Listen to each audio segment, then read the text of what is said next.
समन VC कर it next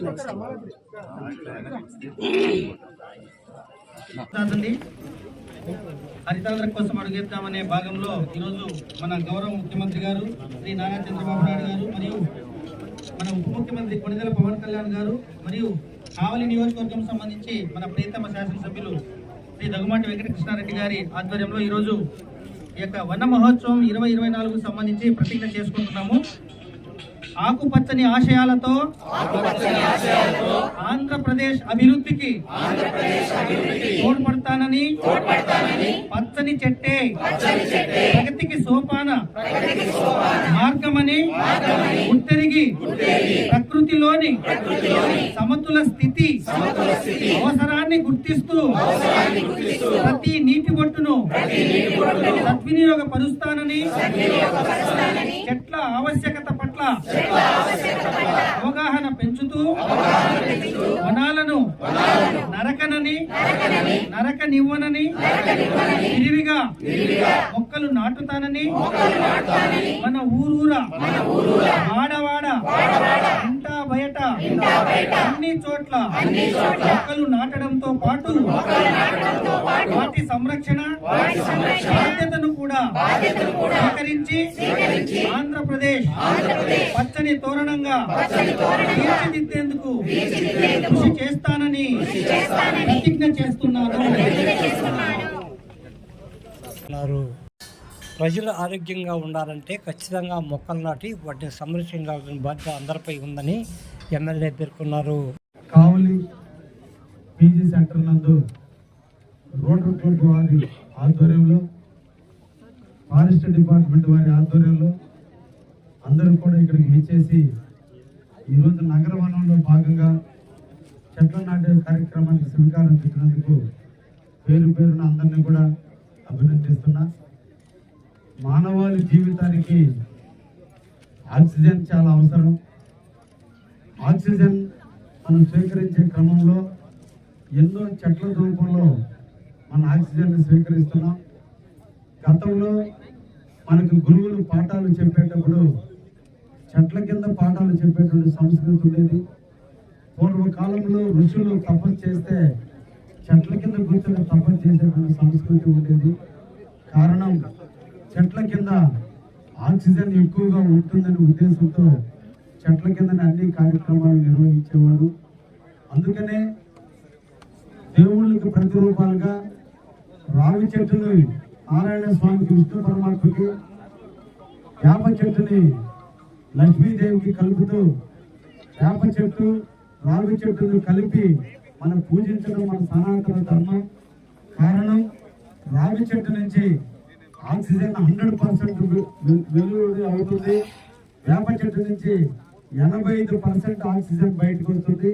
ఇవి రెండు కూడా మన ఇళ్లలో ఉండాలని వాటిని దేవునికి ప్రతిరూపాలుగా చూపిస్తే అందరూ కూడా దేవుడి మీద ఉండే ప్రేమతో చెట్లు పెంచుకుంటారని పూర్వకాలం నుంచి, ఋషుల కాలం నుంచి కూడా ఈ రెండు చెట్లని ఆఖరికి ఇంటికి శంకుస్థాపన అప్పుడు కూడా రావి ఆకులు కట్టమనే ఒక సాంప్రదాయాన్ని పెట్టడంలో ప్రధాన ఉద్దేశం ఈ చెట్ల నుంచి ఆక్సిజన్ ఎక్కువగా వస్తుందని.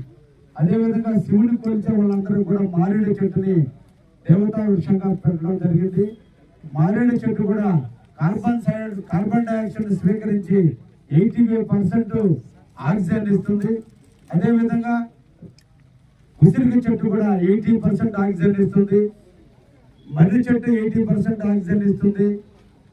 మన నేరేడు చెట్టు 80% ఆక్సిజన్ ఇస్తుంది.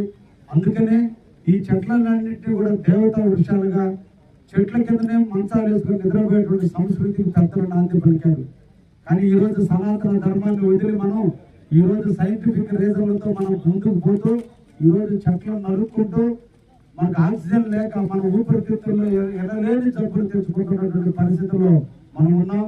ఒక పక్క పర్యావరణం దెబ్బతింటుంది, ఒక పక్క అన్ని రకాలుగా పొల్యూషన్ పెరిగిపోతున్న తరుణంలో మనందరం కూడా మొక్కలు నాటాల్సినటువంటి ఆవశ్యకత ఎంతైనా ఉంది. వాటిని కాపాడుకోవాల్సిన బాధ్యత కూడా మన చేతుల్లోనే ఉందని లేదా అందరూ కూడా గుర్తించాలని కూడా ఈ సందర్భంగా తెలియజేస్తున్నాను. మన పెద్దలు, తాతలు, తండ్రులు, ముత్తాతలు ఎటువంటి జబ్బులకు లోను కాకుండా 95 సంవత్సరాల వరకు కూడా బతికితే ఈ రోజు పుట్టిన బిడ్డ దగ్గర నుంచి చనిపోయే వృద్ధ ముసలి వరకు కూడా ప్రభుత్వ హాస్పిటల్ మీద ఆధారపడుతున్నామంటే ఒకటి పీల్చే గాలి, రెండు తినే అన్నం, మూడు తాగే నీరు. ఈ మూటి వల్లే మన శరీరంలో వచ్చే జబ్బులకు ప్రధాన కారణం.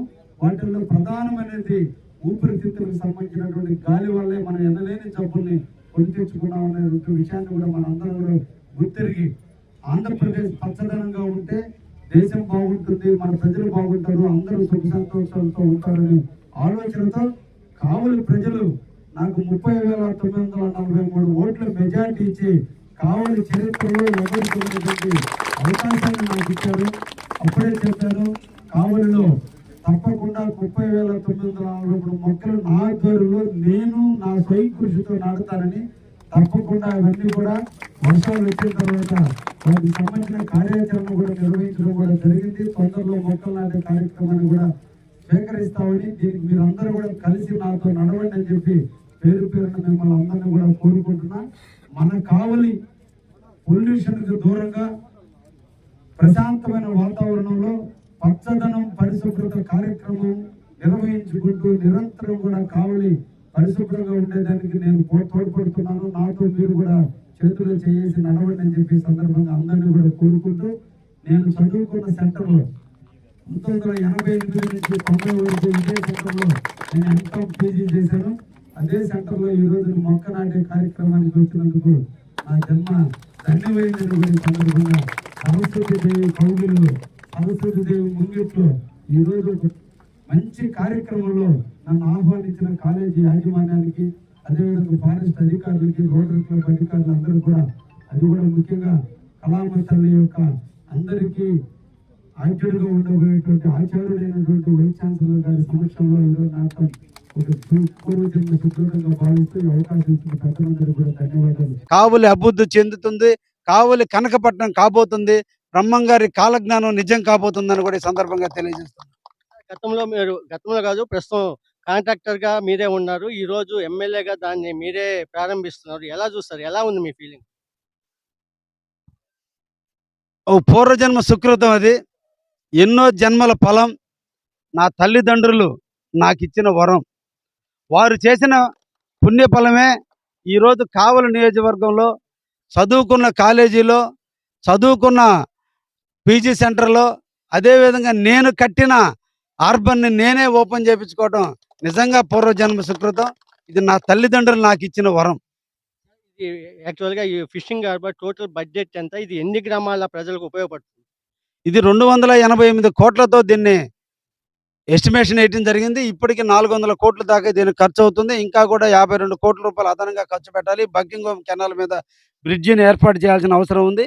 మేమందరం కూడా ఆలోచిస్తున్నాం. ఈరోజు జుబల్దిన్ హార్బర్లో చేపలు